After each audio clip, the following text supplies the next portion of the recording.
Hey everybody, it's SaskiaSketches, and today I'm going to be talking a little bit about how I make storyboards.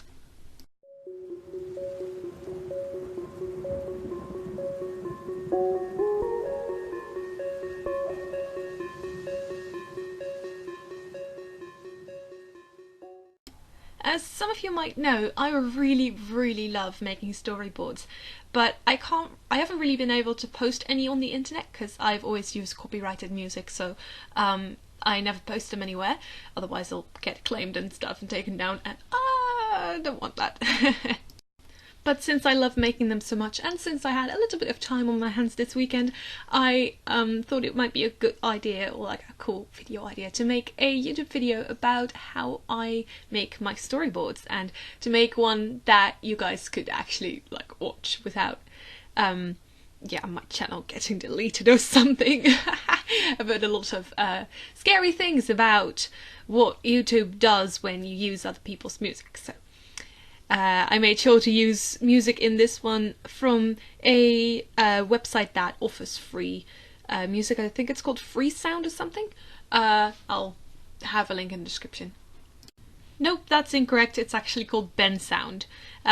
Free Sound is what I use for my audio effects, which I decided to leave out of this storyboard, but I did use the music from Ben Sound, because like the Free Sound has like audio clips and stuff from if you need, like, I don't know, a river sound or something, or a dog barking or whatever, you can use that website. And if you want free music, you can use Ben Sound, and from Ben Sound you can find both free and free music and music you'll need to pay for, so yeah, be careful which one you select. And all of the sound and music from those websites is supposed to be royalty free, so you can use it without any fear of demonetization, or if you're not monetized like me, you know, fear of, I don't know, making YouTube angry or something. Anyway, I'm getting ahead of myself. I wanted to walk you through how exactly I make my storyboards, and so first I come up with an idea. And there are many ways to come up with an idea, right? Because you know, sometimes you listen to some music, or you just read something, or you watch a film, you get inspired and you want to do something, and then you know, you could have an idea right off the bat, or you freaking motorcycles. Anyway, as I was saying, sometimes you just have an idea, or sometimes you need to come up with something.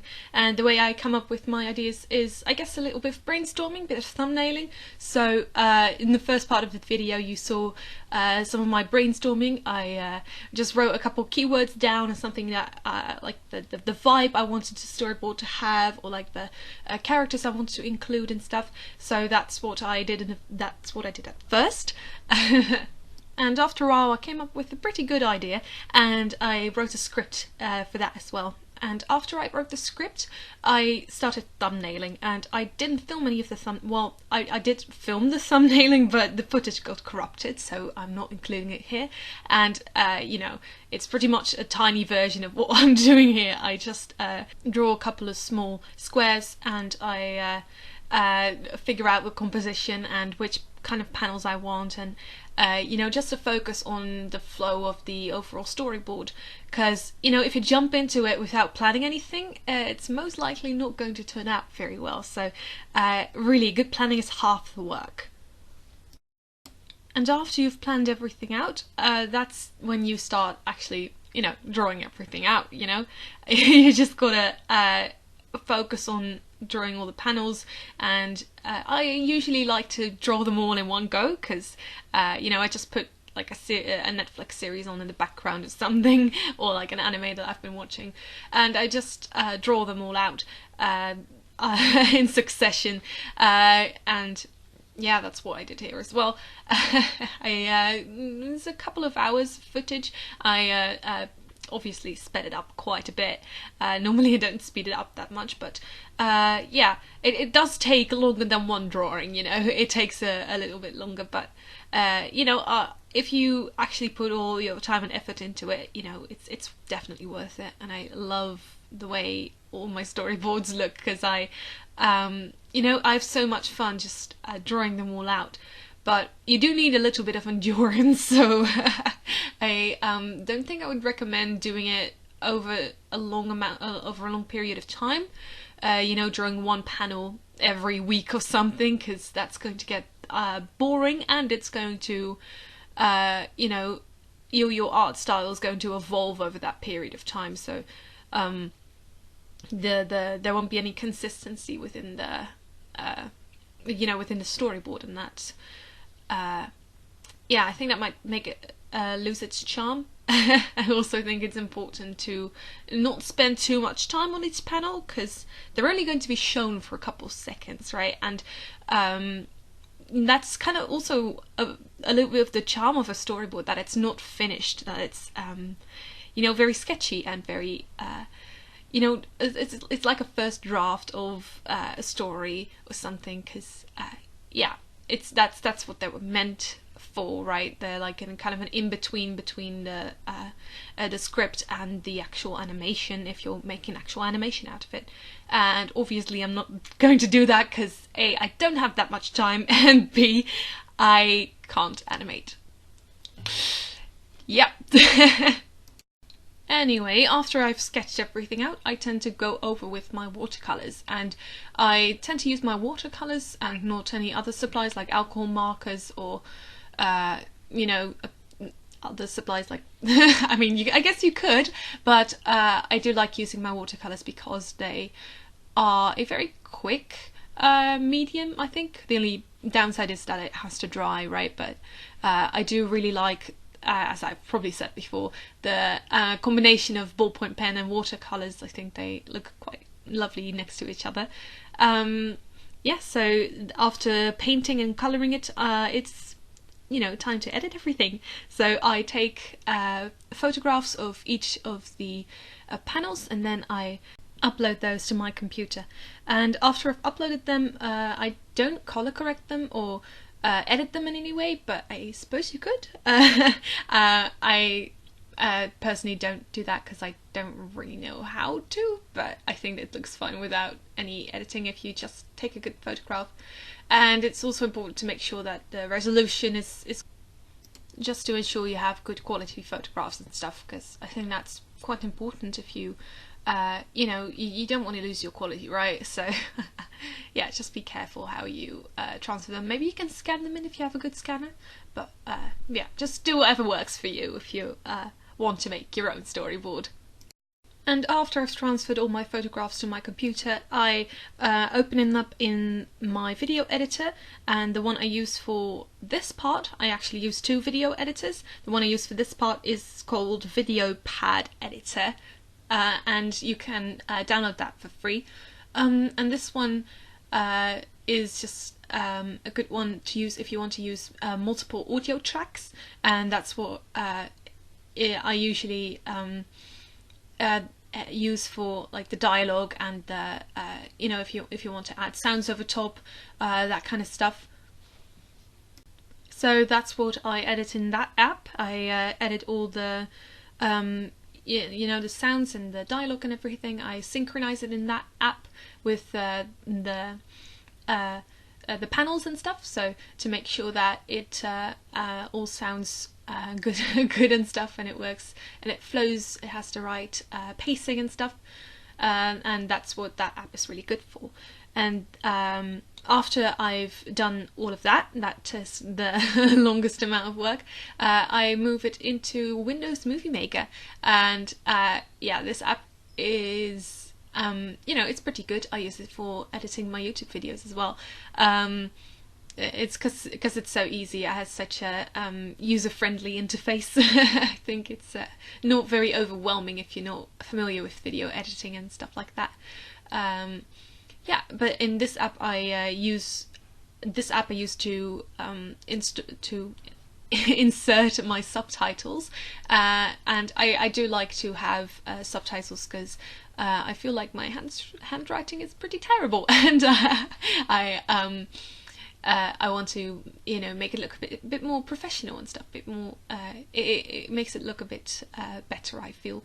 So that's why I like to use those. And for the subtitles, I use the font Bahnschrift, I think it's German, Bahnschrift.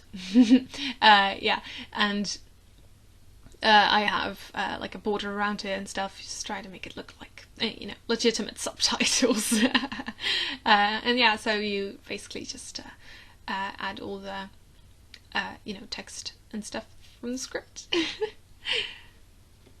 And after all that is done, you have a storyboard. Yay! You did it.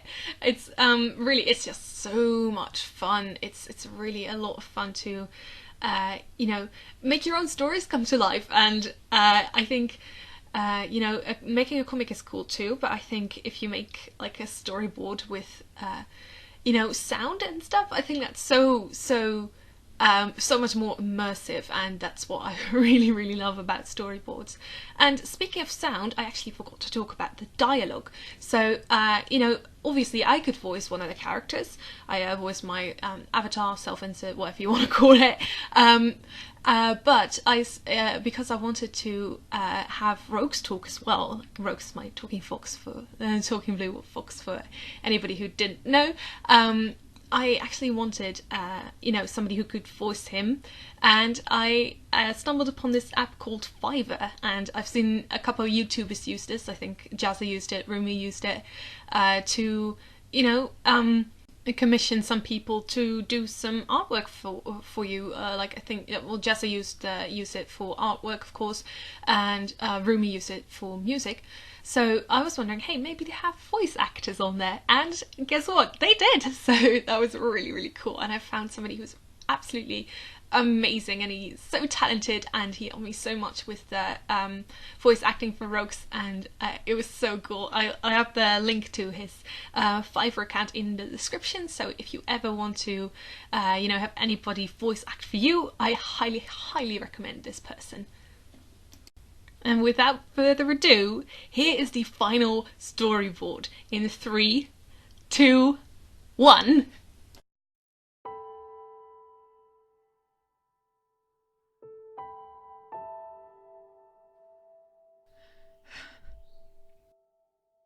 ROAX'S, what am I going to do now? The war is over, but so many died. I couldn't save them all. Milady, it's okay. Just look at how many people you did save. But it isn't enough, is it? So many did perish, and by my hand, no less. You didn't have a choice. It's not fair to blame yourself for their deaths. You didn't just act in self-defense, but you also protected Anaras and his men. And us. If those sirens and nymphs weren't ready to die, they should not have attacked. Still, I could have saved them. How? I don't know. They weren't going to surrender themselves. Victory or death, as they say. And again, had you not stepped in, our soldiers would have perished instead. You would be the only one left. Wouldn't they just kill me too?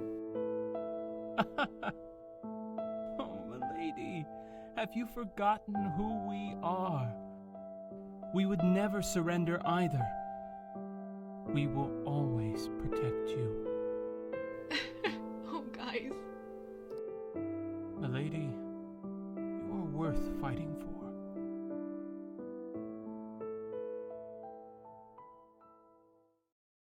If you enjoyed this video, please give it a thumbs up and subscribe to this YouTube channel for more art videos every single Friday. Please comment to let me know what you thought of the final storyboard, and please also let me know if you were inspired to create something as well. I would love to see your creations, so tag me on Instagram as well. With that being said, guys, have a great weekend and keep on sketching. Bye!